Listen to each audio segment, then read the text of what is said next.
We say we want freedom, time freedom, financial freedom, location freedom. But look at how most of us actually operate. We move at a frantic pace, reacting to whatever crisis or email pops up next, hoping that somehow this exhausting loop will eventually lead to the life we actually want. We tell ourselves the biggest lie of all, the promise of someday. We convince ourselves we'll finally start living when we have more money saved, when the kids are older, or when business slows down. It's a mindset lifestyle coach Pete Kane calls chasing history. While we wait for this mythical perfect moment, our true potential stays buried. We keep our creativity wrapped up, exercising it only in tiny, hidden pockets of our week, suffocated by obligations that don't align with who we actually want to be. The reality is, true freedom does not come from avoiding structure or waiting for the calendar to clear. It comes from actively designing your structure in the present moment. For decades, Pete Kane lived exactly this way. He operated entirely in a reactive mode, pushing his true gifts to the margins while dealing with the immediate demands of daily grind. He was stuck in what he calls the local sandbox. Historically, humans lived and worked in a tight radius, where opportunities and reputation are mathematically restricted to a circle of about 140 people you know. It is a rigid, finite ceiling. Then, without warning, that entire expected timeline suddenly shattered.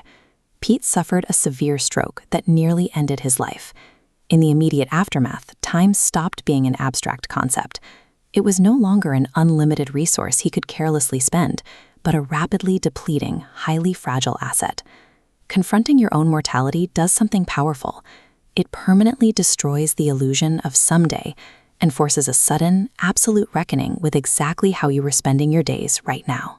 Pete survived, but recovery required 49 days of forced physical stillness. 49 days to sit in total silence and reflect. During that isolation, one haunting question echoed in his mind. Did I live? That brutal honesty led Pete to a psychological concept coined by performance coach Brendan Burchard, known as mortality motivation. It is the realization that acknowledging your finite time is incredibly empowering. It replaces fleeting, temporary bursts of emotional motivation with a permanent identity-level drive.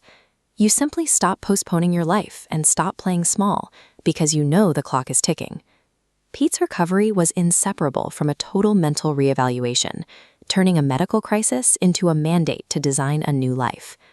When you rebuild a life from scratch, you quickly realize there is a hierarchy of needs. Out of all the freedoms we crave, time must be secured first. Without time, your health, your wealth, and your ability to travel are completely irrelevant.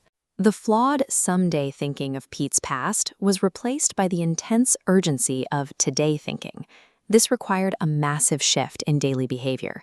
Living with intentional presence meant engaging more deeply in conversations, actively listening to others, and immediately dropping trivial annoyances, because in the end, those small frustrations simply do not matter.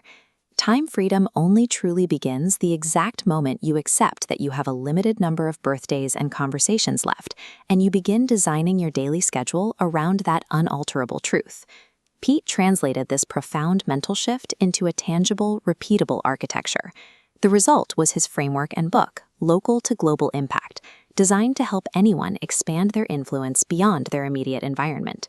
The system is built on a structural roadmap he calls the 6 freedoms. With time anchored firmly at the center, you can systematically lock the others into place: health, wealth, location, creative, and travel. Together, they form a complete ecosystem for living intentionally. But there is a paradox in achieving global impact. Before your voice can reach the world, you must first clarify your message and prove your value in your own backyard. Your local reputation is your very first currency. To see how that foundation is built, look at Pete's 3-part growth framework. Step 1 generates demand by clarifying your message. Step 2 creates cash flow by converting attention into value. And Step 3 builds thriving communities that grow alongside you. The local sandbox isn't a cage you need to escape. It is the essential laboratory where you test your ideas, build trust, and refine your work before scaling it up.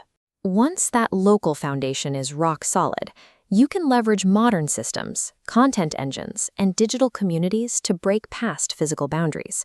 You transition into the global sandbox. Suddenly, your audience isn't capped at 140 people. Your ideas, your voice, and your opportunities begin to reach individuals far beyond your city limits and zip code. You are no longer defined or restricted by where you are physically located.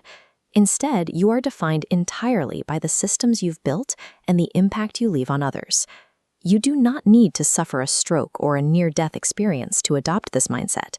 You can choose to step out of reactive mode and claim your mortality motivation today. To start, you just need to ask yourself Pete's daily grounding question. If today were my last day on Earth, how would I live it? Because global impact always begins right now.